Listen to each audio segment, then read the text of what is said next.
Get out of this house.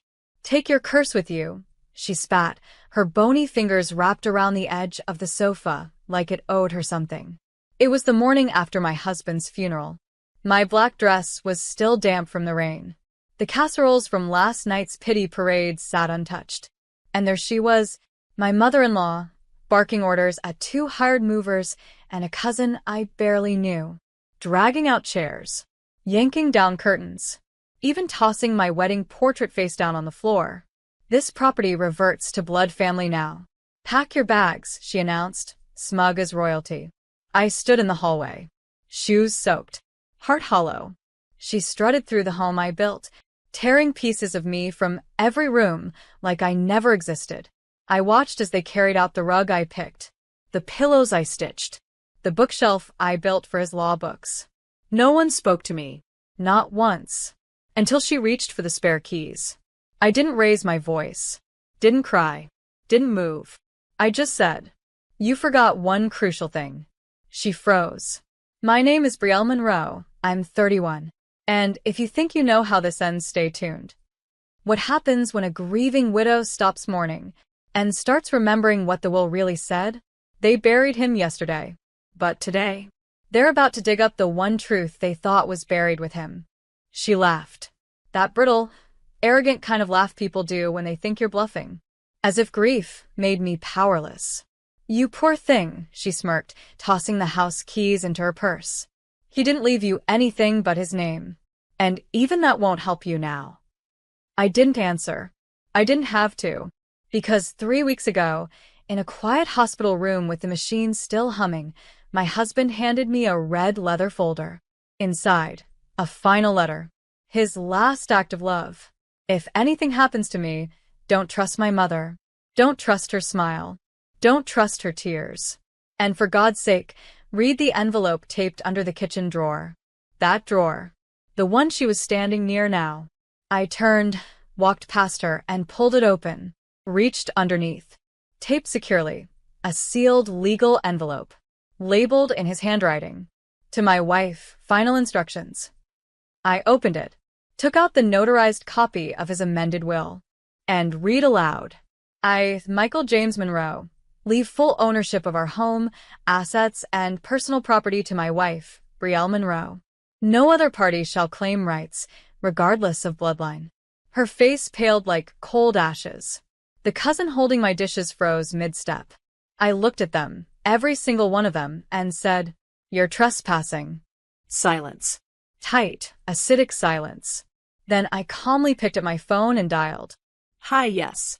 I need officers dispatched to remove intruders from my property." Now that got her attention. She thought I'd cry. But widows don't always break. Sometimes they bite. She tried to recover, stumbling over her words. That can't be real. Michael would never." "He did." I cut in. "And you know it." I held the document with steady hands. Signed. Notarized. Dated just 3 days before his final hospital stay. She reached for it. I stepped back. "You touch this, and I'll add attempted interference with legal property to the trespassing report." Her lips tightened. The movers slowly backed toward the door, unsure whose side they were on anymore. I could hear the sirens in the distance. Fast. Loud. Real. She turned to me one last time, eyes burning. "You manipulated him. You turned him against his own family." I looked her dead in the eye. "No. You did that when you called me a phase. When you refused to come to our wedding. When you told him marrying me meant losing a mother." I walked to the front door. Held it open. For her. "I buried a man I loved yesterday. I won't bury myself today." The police arrived moments later. I handed them the paperwork. They did the rest. She left without another word. But her silence screamed.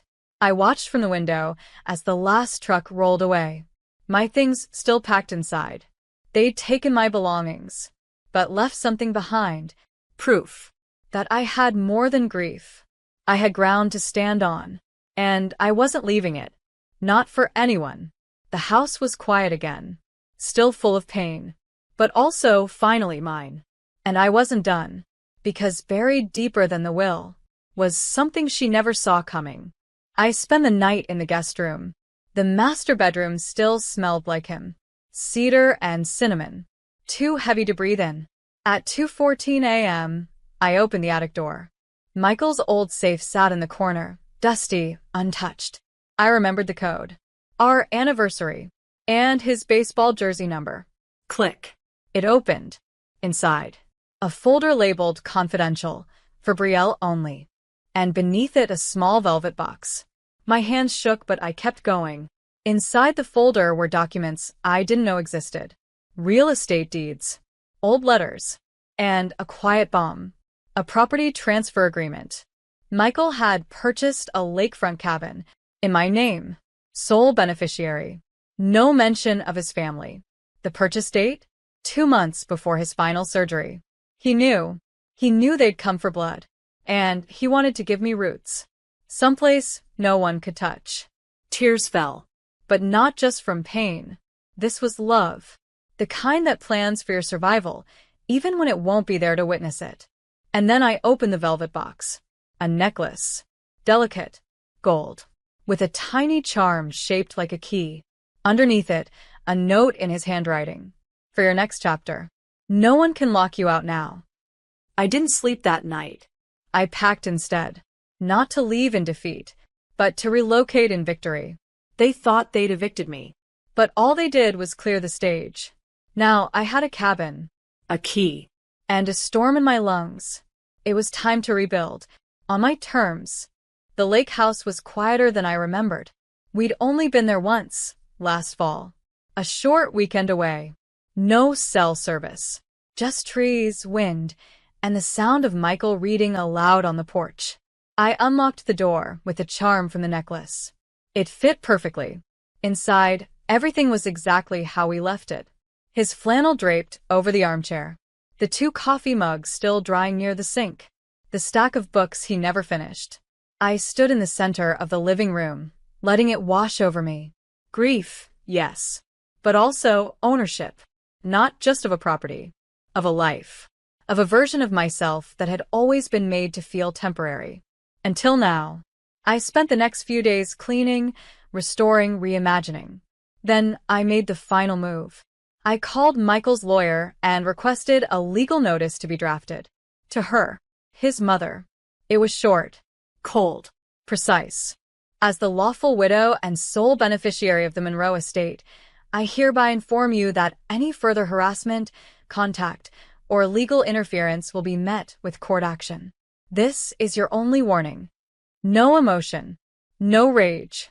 Just boundaries, the kind she never thought I'd have the power to draw. I mailed it certified. Tracked the delivery. Signed. Received. No reply. No lawsuit. No more surprise visits. Just silence. Delicious, well-earned silence. And still I wasn't done. I opened a folder on my laptop labeled The Monroe Files. Because while she was busy erasing me, Michael had been quietly documenting everything about her. It was time to make sure the world saw her the way he did. Michael kept everything. Emails, voicemails, copies of bank transfers. He created a digital paper trail so meticulous, it looked like an attorney's prep file for court. At first, I didn't understand why. Why he documented conversations, saved screenshots, even kept audio files labeled with dates and times. But then I saw the folder titled, For Her Protection. Inside were recordings of her, screaming, threatening, manipulating. One clip from 2 years ago. If you marry her, I'll cut you off. Don't test me, Michael. You'll regret tying yourself to that leech. She'll drain you dry. Another from just 6 months before he died. I'm not saying Brielle's a gold digger, but don't be shocked when she sells the house the moment you flatline. He never told me. Never let it stain our days. But he knew. He knew she'd come for me the second he was gone. And so he did what good men do. He built a fortress out of truth. He left me armor-stitched from evidence. I gathered it all, made backups, printed transcripts, and assembled a private dossier titled, When They Try Again. Because I knew her. She didn't lose. She waited. And the moment she sensed silence, She'd strike again. But this time, I wouldn't need to fight. I'd just press play. I didn't want revenge. I wanted her to stop rewriting history. And if she wouldn't do that willingly, I had the soundtrack to her downfall ready. She made her next move exactly 30 days later. An envelope arrived at the lake house. No return address. No stamp. Hand-delivered. Inside, a letterhead from her lawyer. Or rather, the one who still tolerated her. Our client, Diane Monroe, asserts that emotional distress, displacement, and lack of access to her deceased son's home warrants partial restitution of property or financial compensation. Should this not be settled amicably, legal proceedings will follow. No signature from her. Just a threat in cursive ink. I didn't flinch. I emailed my lawyer everything. Michael's recordings. The will. The timeline. My attorney replied the next day. We'll respond formally. She doesn't have a case, but she might have an audience. Be ready for gossip. He was right. 3 days later, a cousin posted vague family drama on Facebook. She got everything. Some people forget who raised their husbands. Another commented, she always gave off snake energy. No one tagged me, but it was clear. She was trying to smear me, to make me look like the cold widow who hoarded wealth and locked out family. What she didn't know, I had been preparing my response. Not in court, not on social media, but in a single, private group email. I hit send. Subject, in defense of silence. Dear family, I never wanted a war, but I won't be buried quietly in someone else's story. Attached are documents, recordings, and the truth. Read it, or don't, but I won't explain myself again. No more secrets. No more staged martyrdom. I gave them the real script. Now it was their choice whether to keep clapping for a lie or sit with the truth. I never got a reply to that email, but I saw the ripple. The cousin's vague Facebook posts vanished. The whispers stopped. And Diane? She never filed that lawsuit. Silence can be louder than any fight when it's backed by truth. Weeks passed. I settled into the lake house, painted the porch, and planted lavender near the mailbox. Each small act was a declaration. I stayed. You didn't break me. One morning, a letter arrived. No lawyer this time. Just her handwriting. I didn't know he did all that. I didn't realize how much he gave you. You win, Brielle. But remember, you were never one of us. I smiled, because she was right. I was never one of them. Not by their rules. Not by their cruelty. But I was everything Michael chose. The home. The life. The legacy. And they couldn't touch that anymore. Later that afternoon, I framed the deed to the lake house. Hung it by the door. Next to it, I placed the photo of us on the porch that first weekend. His arm around me, eyes squinting into the sun. I whispered, "You did good, love. I'm safe." And I meant it. Because revenge didn't come with screaming matches or slammed doors. It came with peace, with roots, with a key they could never duplicate. I didn't just survive her.